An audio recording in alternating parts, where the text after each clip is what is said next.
Hey everyone, TimaeuSS here. Welcome to another Artery gear video. So finally, my definitive guide for Centaur is here. I wanted to make this guy a lot earlier. However, I've been so busy pushing on content, as you can see, that I did not have the time to record this properly. My account was behind progress. My first day was re-rolling and recording. But now I'm finally caught up in terms of the Centaur farm. I wanted to make this video to show you what is the basically minimum requirement for running a successful Centaur 7 and 8 team, so you can start farming that 6-star gear in slot 1 and 1, 2, 3, 4 essentially. So you can see that it's running in the background at the moment, and I'm going to complete this auto run, and what I'll do is show you the stats of my units, the reasoning behind those skill upgrades, and walk you through manually frame by frame what I'm doing to make my run successful. And after you watch this video, I guarantee you'll be able to do Centaur 7 no problem and Centaur 8 in less than a day. Just because there's some tricks you can do to make your runs a lot more successful, and most of my gears are actually free. And you can see that my Chihaya and my Alice aren't even level 50 yet. So I'm going to show you now the stats. So let's take a look at the units. So of course, first of all is Ginga. So my Ginga is skilled up to +4/+3, and +4 essentially increases your proc chance to 100% to apply lightning, so it will follow up with an S1. Now you can upgrade the S1 as well if you want, but when you follow up with the S1 based on the skill 2, you get a 100% chance to apply the 2 shock, so you don't really need to upgrade this if you don't want to. And for my skill 3, I upgraded this to +3 to get that reduced cooldown. You don't have to do this at all, because for the earlier runs you essentially won't use another S3 unless it's really close. So all you're getting out of it is basically a 10% damage increase, which you don't really need.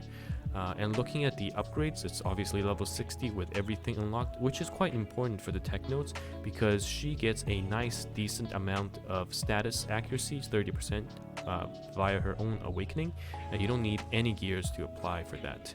And those are my gears. So I would say my gears are pretty standard, because this isn't the 6-star attack gear, but rather the 5-star attack gear that you get from the rookie mission, which is right here. So when you do the rookie mission, you'll get this as you go up the phases, and the crit slot 5, slot 6, they're also from the rookie mission when you a 6-star unit, in this case obviously is Ginga. So +12 the weapon and +12 the boots, because that was part of the quest line, and +6 these two, so you get the substats unlocked. And as for the slot 5, slot 6, those two are actually going to be nice as your end gear equipments as well, so you want to +15 both of them if you can. But you can see that I +15 this one and then +12 this one, but you can honestly just +15 both of them. It will make you run your runs a bit better. So Ginga's job is to do S2 into S3 and then have 1 turn of downtime and then S2, S3. And of course, highest single target damage, and that's why I told everyone to reroll for Ginga, because she is part of the selective. I'll have guides later on showcasing, other units you can use, 3-star units you can use, 5-star units like Suriel, which is actually a bit easier to gear, but she is not part of the selective. So this is one thing that you should know. If you have Suriel, you can actually use her over Ginga. Okay, next up is Morris. Morris you get on day 2. My Morris is level 50. And +3. I only made it +3 because I was using her for some of the story content. When you do +3, her skill cooldown is 3 turns on S3. And when you do when you use S2 on herself, she gets a 1 turn cooldown, so you can do S2, S3, S2, S3 without a break in between, so you're always healing. And if you want, you can actually upgrade her S2 skill. It just gives your units a bit more push, which I'm gonna do right here. Yes, let's get that extra 45% action bar boost. After that, of course, our beloved Alice. So Alice, you really just need to bring the second skill to -1 cooldown, so it's 3 turns, and that's pretty much it. Of course, you need to make her tech 3 at least. If you can bring her higher, you can. But level 50 is enough. Oh, I forgot to show Morris's gear. Yeah. So Morris's gear is, again, free gear. So my entry for Centaur 8 is really minimal. It's a lot of skills in terms of what you can min-max. So Morris is on the rookie mission free 4-star gear. Just +6 them, don't need to go any further, so you can unlock the 2 sub-stat bonus, and that's it. And slap on 2 offset HP, and you can put defense there as well, but I prefer HP so she heals your team more. And going back to Alice, Alice is not on free gear. 2 of her items are free, so those defense 4-star are free. So +6 again, getting the first and the second sub-stat bonus, and then the rest are minimal upgrades. So I farmed Centaur 6 for just a tiny bit, and then I was able to get a speed main stat speed boot. That's all you need. You don't even need to upgrade it. Just HP or any form of speed set, scope, and USB, and that's it. She's good to go. I made this +3. It honestly doesn't even help. I prefer HP because, you know, Alice is not going to attack. So these 3, you can just keep it upgraded. And then there's a alright HP 6-star when I was farming Centaur 7 that gives HP and defense. So again, minimal defense, investment, and you can see it here with my stats. Really, really cutting it close. And Chihaya, another free unit. You get her from the Ashura event. So she is on these 2 items. So these 2 items are from Centaur 7, because Centaur 7 is relatively easy compared to Centaur 8. I got a pretty decent power system, or we call it the core, +14 speed, so that's nice.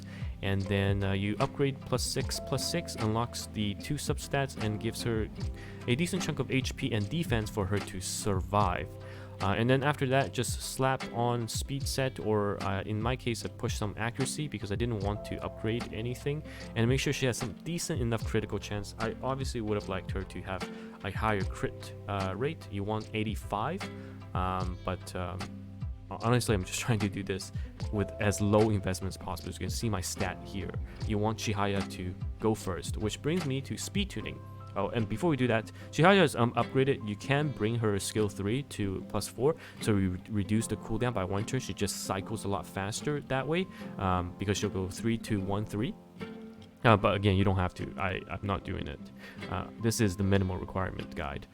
So going back, speed tuning wise, Chihaya goes first to apply the defense break, Alice goes next, and it doesn't matter how fast or Morris Ginga is. So now I'll do it manually, but I'll go over the AI, so it's essentially me doing it auto, but I'll just talk about some of the little tricks you can do.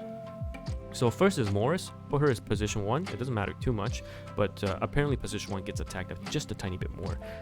Put skill 2 as your number 1 skill to use, and prioritize the number 4 target, which is where Alice is at. If Alice is in position 2 or 3, and change that. But make sure you prioritize Alice, and then skill 3, change it as preference 2, so she uses after skill 1. And then Chihaya. So Chihaya, you don't need to change her AI. It's basically just skill 3 first, skill 2 second. Ginga, you want to make sure that she is using her second skill as your skill preference 1, and then her third skill as preference 2, and then change it to none for preference, so she'll always cast the third S3. And then Alice. So Alice, make sure that you have the second skill as preference 1, so she'll boost and give an extra turn as her first move. Prioritize the target with the highest attack, which should be Ginga, or you can change it to position 3, that's where I put my Ginga. And then turn off the third skill by putting it into preference 3, so she doesn't cast the AoE speed down, just because the boss is immune to speed down, and you rather use skill 1 to give that extra action bar boost. So let me do this manually, and I'll walk through what the AI would do and why it's so important. And of course, I want to clarify that there is a chance of failing, especially here. Actually, the run would fail because the Centaur attacked Ginga, it did not miss. So I'm just gonna see if the burn would the shock would kill Ginga, which is most likely that's what's going to happen. And she won't live after this one either because of she won't get another turn. Yeah. So what I'll do is I'll retry, and it's okay if you don't have a 100% win rate. I think my win rate is about 60. As you keep farming Centaur, you will have a better win rate. And of course, your gear gets better, things will be easier. And at the end of the video, I'm going to show you actually my JP account with gears that are obtainable for us within a week. So you can see what the Centaur 9 looks like, but we don't farm that, and I'll explain why later. So this is a more standard opening. Centaur will attack either Alice, Ginga, and it will miss because there's a 50% chance to miss or not crit or not applying the debuff, and most of the time it happens. So Chihaya on auto will open with S3. If she crits, she will follow up with S2, extending the defense down.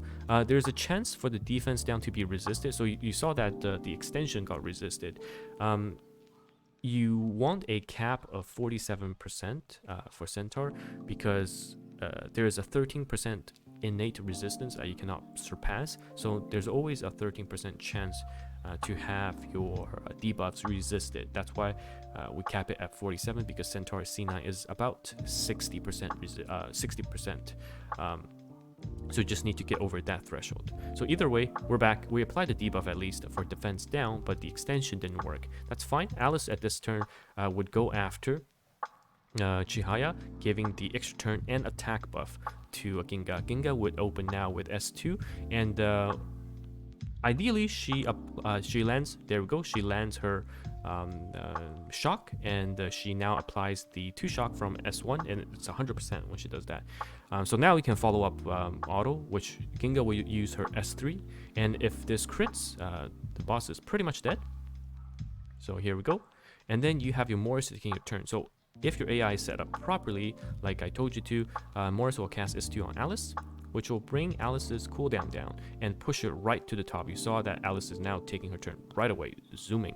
So there's only 1 turn cooldown now on Alice's first skill, second skill, sorry. And which means that when it's Alice's turn again, she is going to give an extra turn, and it works out because right now there's a 1 turn of downtime on Ginga, which Ginga will use S1.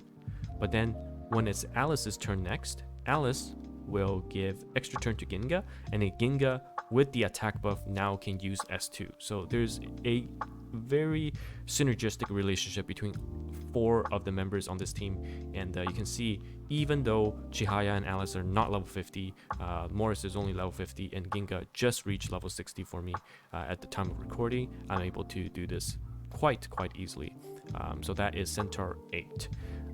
You want to, so on the topic of why we farm Centaur 7 and 8 and not 9 right now, is because Centaur 7 gives the slot 2 and 3 speed set, and Centaur 8 gives slot 1 and 4. You get your last slot 5 and 6 from Harpist. Because you want the Harpist immunity, or you want the Harpist crit set. Immunity for healers or supports, and crit set for your damage dealers. And Harpist 9 is actually easier than Centaur 8. And of course, I'll have another guide for Harpist 9 coming up. But I just want to show you, with this team, it actually scales really well. So let's open that. So now this is on my JP server. As you can see, the language changed. And what I'll do is I'll use the 3 members, so Alice, Ginga, and Chihaya, and it's going to be a 3-man team. And later on, you'll have an empty space, so you can put a fodder there, which is what's so great about this team, because you can eventually turn it into a 3-man team, and you can put a fodder.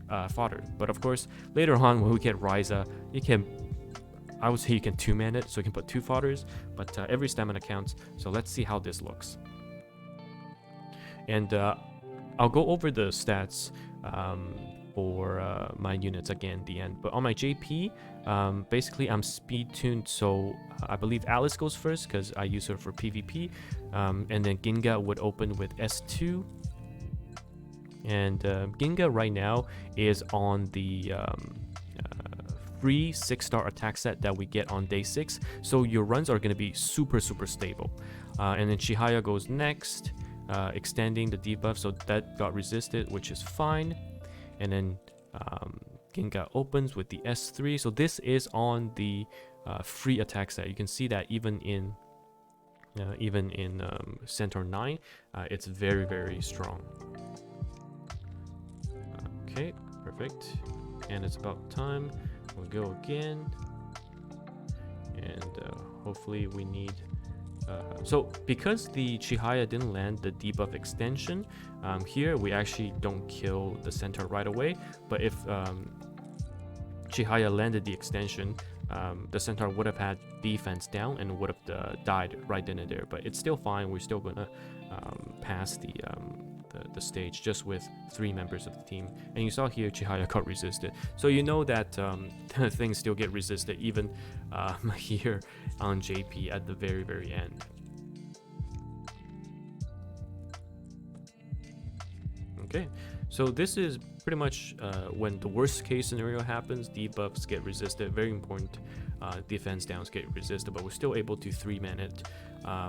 Alice and Chihaya are on decent gears, but Ginga is basically on the free attack set, and that's why I said Ginga, because she scales really well for you. Of course, if you are a whale and you have Suriel, you can use Suriel in place of Ginga, and you don't need to worry about crit and stuff. Just worry about attack and speed and having 47% accuracy, just due to the fact that burn works out in that way instead of having crit. Of course, having crit is also good because her S3 is gonna do a ton of damage. But anyhow, that is the standard guide, and with minimal requirement for the Centaur 8 on global. I'll just show you everyone's stats one more time. And let's go to gear. Here's Ginga, here's Morris, here's Alice, and here is Chihaya. So I'll be farming this for a long time, and then I'll have the Harpist guide coming up as well. So stay tuned for that, and hope you enjoy my video. This is quite a long one, but I feel like some of the in-game knowledge is really in-depth, and unless you truly understand the mechanic behind it, you won't be able to replicate it elsewhere. So that's TimaeuSS, and I'll see you guys in the next one.